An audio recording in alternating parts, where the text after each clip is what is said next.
अस्सलामुअलैकुम स्टूडेंट्स। शुरू करते हैं अपना आज का टॉपिक।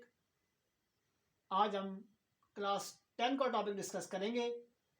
टॉपिक है जी derivation of the expression for equilibrium constant of a general reaction. यानी एक जनरल रिएक्शन के लिए हम के सी के लिए यानी इक्विलिब्रियम कांस्टेंट के लिए एक्सप्रेशन जो है वो डेराइव करेंगे।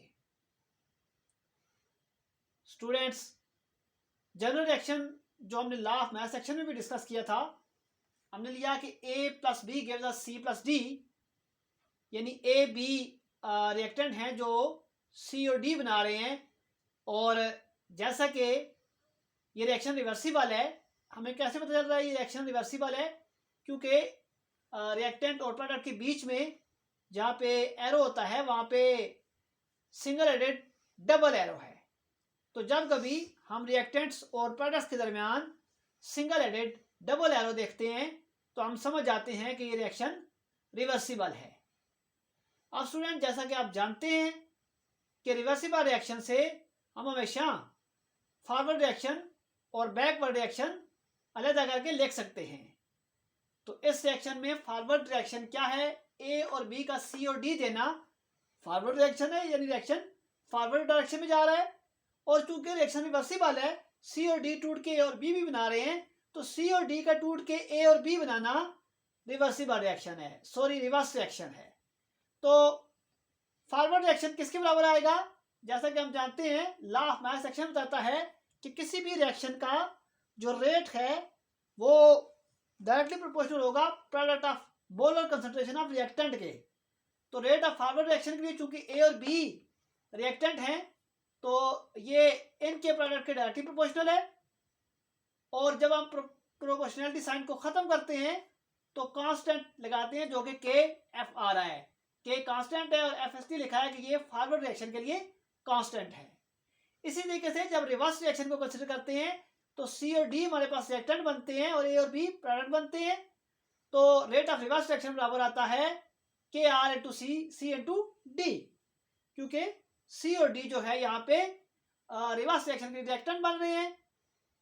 तो लॉ ऑफ मैथ सेक्शन ये बताता है कि जो रेट ऑफ रिवर्स रिएक्शन होगा वो डायरेक्टली प्रोपोर्शनल होगा to product of concentration of C and D.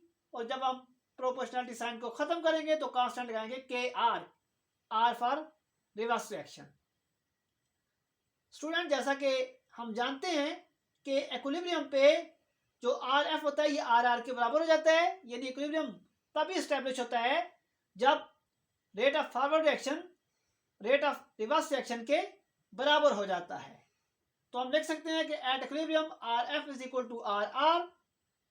चूंकि आर एफ की value K F A into B है तो आर एफ की जगह पे हम इसकी वैल्यू लिख देते हैं K F A into B, और आर आर की वैल्यू इस इक्वेशन से हमारे पास K R C into D है तो हम वो वैल्यू यहाँ पे पुट कर देते हैं।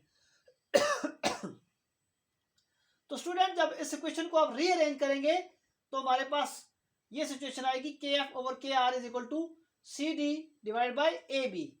ये के आर इस साइड पे आके डिवाइड हो जाएगा तो हमने के एफ के नीचे के आर लिख दिया, और ये ए और बी जब राइट साइड पे आएगा तो यहाँ पे मल्टीप्लाई हो रहा है तो राइट साइड पे आके डिवाइड हो जाएगा।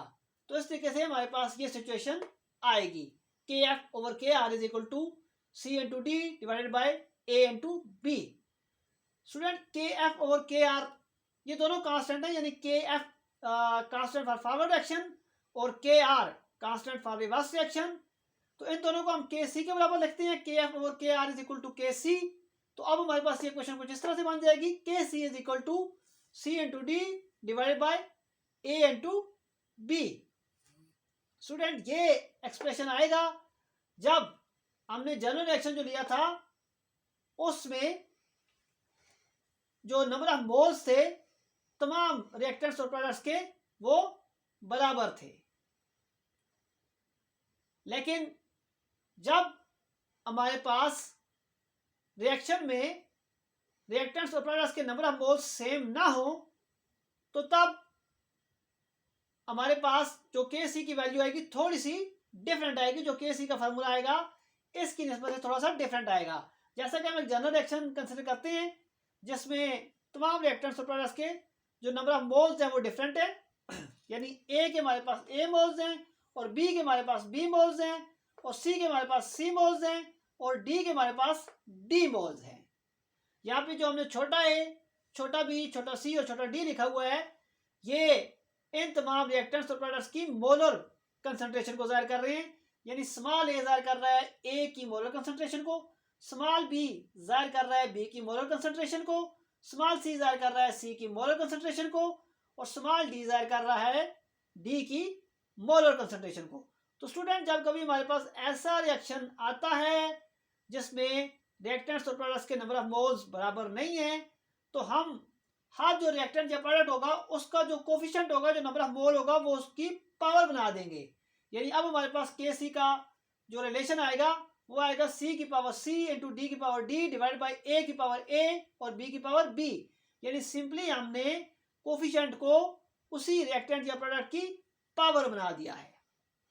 स्टूडेंट, हमने के सी की एक्सप्रेशन जो है वो डिराइव कर लिया है और इस एक्सप्रेशन के जरिए हम जानते हैं, हम के सी को डिफाइन कर सकते हैं कि के सी हमें क्या चीज बताता है, प्रोडक्ट की amount with respect to reactant. यानी के सी में बताता है product divided by product of reactants. Student, जैसा कि हमारे पास के सी की वैल्यू ये लिखी हुई है या के सी की वैल्यू ये लिखी हुई है, इन दोनों इक्वेशनों को अगर आप ध्यान में रखें तो हमें एक बात समझ में आती है कि अगर इक्विलिब्रियम पे के सी की वैल्यू ज्यादा आ रही है तो इसका मतलब है कि जब इक्विलिब्रियम एस्टैब्लिश होगा तब प्रोडक्ट की अमाउंट रिएक्टेंट के मुकाबले में ज्यादा होगी। क्योंकि आप जानते हैं, मैथमेटिकली हम ये बात जानते हैं कि के सी की वैल्यू तभी ज्यादा आएगी जब सी और डी की अमाउंट ए और बी से ज्यादा हो, और जब इसके अपोजिट होगा, यानी अगर इक्विलिब्रियम पे रिएक्टेंट की अमाउंट प्रोडक्ट की निस्बत से ज्यादा हो तो तब के सी की वैल्यू स्मॉल आएगी। यानी सिंपली अगर इक्विलिब्रियम पे के सी की वैल्यू ज्यादा आ रही है तो इसका मतलब है ये इस रिएक्शन में जब इक्विलिब्रियम एस्टैब्लिश होगा तो तब प्रोडक्ट की अमाउंट रिएक्टेंट के मुकाबले में ज्यादा होगी। और अगर इक्विलिब्रियम पे किसी रिएक्शन के लिए के सी की वैल्यू स्मॉल आ रही है, इसका मतलब है कि जब उस रिएक्शन में इक्विलिब्रियम एस्टैब्लिश होगा तो रिएक्टेंट की अमाउंट प्रोडक्ट के मुकाबले में ज्यादा होगी। स्टूडेंट, इसके अलावा ये जो सी है, के साथ स्मॉल सी लिखा हुआ है, ये मोलर कंसंट्रेशन को रिप्रेजेंट कर रहा है। स्टूडेंट, जो के सी की वैल्यू है ये एक खास रिएक्शन के लिए कांस्टेंट रहती है, इसके ऊपर प्रेशर, कंसंट्रेशन या कैटलिस्ट का कोई इफेक्ट नहीं होता। स्टूडेंट, उम्मीद करता हूं आपको आज के इस लेक्चर की समझ आई होगी। फिर भी अगर कोई कमी रह गई हो या किसी बात की आपको समझ ना आई हो तो कमेंट्स में पूछिएगा, और अगर वीडियो अच्छी लगे तो चैनल को सब्सक्राइब कीजिएगा ताकि मेरी नई आने वाली वीडियोस आपको मिलती रहें। कमेंट्स में जो आपको कंफ्यूजन हो, प्रॉब्लम हो, पूछिएगा ताकि आपका प्रॉब्लम हल किया जा सके। Thank you very much. अल्लाह हाफिज़।